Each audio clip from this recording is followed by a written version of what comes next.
Andhra Bhawan ka thopui tin lunch ai turin an kal mek ani oh hei tuna hian Andhra Bhawan chu kan lo lut don sia hei hi a entrance a main entrance ani ta gate a hian tianin hei police an lo ve hi Andhra Bhawan chu ania hei hi entrance ania canteen ania hei hi mi ti han kat nuk maya train hei photo ten lo la hei ka chan te chon na hei no paten na mo मेरा बॉस ना लड़के nya so helai canteen chu ni ta so helai chang han lu tur nia hei entrance ania so helai ha ring in ja an dish nei te ho hi enge nya o Sunday special te oman and veg side dishes ti bel ho te om ta helai han beverages ho te breakfast lunch dinner eroin bon man lo pon helai chang han lo e thei ve kan ni Andhra Bhawan ni Patel Chowk a oma indu nai lo bei ve chin don ya tui ve hle mai South Indian dish du tan chuanin azong chang ta khop mai Andhra Bhawan a kan me kan ni tu nai hanin Andhra cho te kan nei do na tu na ka chan ti kan lo e don ni sir my friends we are having lunch in Andhra hello Anish hello Vina hi how is the food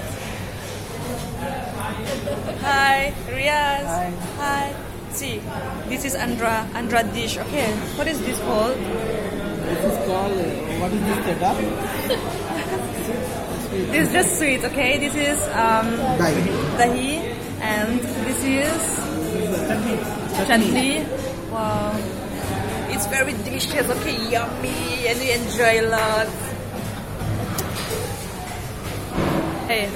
hello, Han thok pakat kan ko bang? इतना बिजी होता है यहाँ पे चलो ये Andhra Bhawan है इतना लुक होता है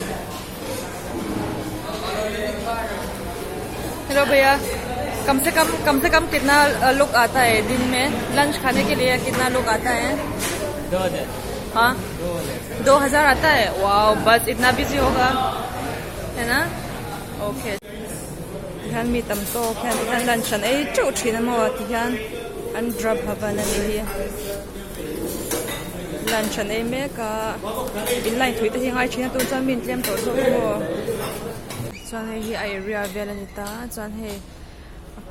akota te hian an tradition an mei chia haute an tui choi lai te mi pa ne in chai lai vel te khan lo om ta chai ni choi hi lai han mo kan en chang chinang chen chu ten chua chuan hei chen chu mi pale me chat den lo in chai a chen in bol ten lo keng a chen lo lam a chen in tui bel ten lo choi do ni chu ta vel do noi ko ta hian hei Telangana foods te lo oma ma se helai dor hian khar ni hi chuan helai hian hei dor vel te lo om ta grocery shop te chuan heta hei handloom dor te alo ông về lại lại hắn hey handloom door nhá chan he tại hanin cái số lâu khi tới lên gần là tí này ra có anh trong này ra cái thèm chả lâu mua hey Andhra Bhawan lihat he về là nị he nọ thế mày